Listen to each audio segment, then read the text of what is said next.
국경을 걸어 잠궜던 캐나다가 마침내 미국을 시작으로 점차 국경 개방을 할 예정인데 공교롭게도 미국의 확진자가 수가 크게 증가하고 있는 추세여서 캐나다의 전염 확산 방지 노력이 위기에 처했습니다.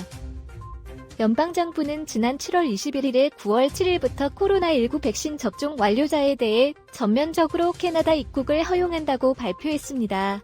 전 국가를 대상으로 한전면 실시에 앞서 미국과의 육로 개방 등 비필수 목적 방문자 입국은 8월 9일부터 먼저 허용한다는 계획을 밝혔습니다. 이에 따라 미국에 합법적으로 현재 거주하는 시민권자나 영주권자는 백신 접종을 마치고 14일 지난 상태에서 관광 등 비필수 목적으로 입국이 가능합니다.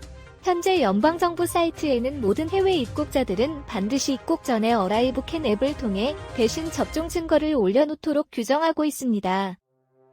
또 캐나다에서 인정되는 코로나19 백신은 화이자, 모더나, 아스트라제네카, 그리고 야센 등 단 4개만입니다.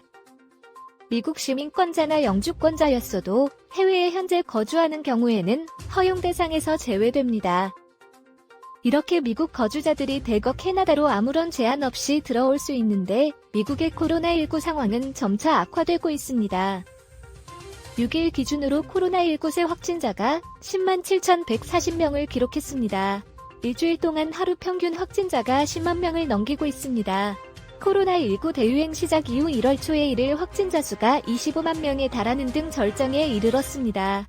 이후 백신 접종이 이루어지면서 6월에 일일 평균 1만 1,000명으로 크게 감소하는 추세를 보였습니다. 그러나 다시 델타 변이 바이러스가 세계에 확산되면서 이달도 되지 않아 다시 10만 명대로 늘어났습니다. 미국은 백신 공급이 충분한 상태에서도 백신 접종을 거부하는 인구가 많아 바이든 미 대통령이 백신 미접종자가 백신을 맞을 경우 보상금을 주는 방안도 내놓고 있습니다.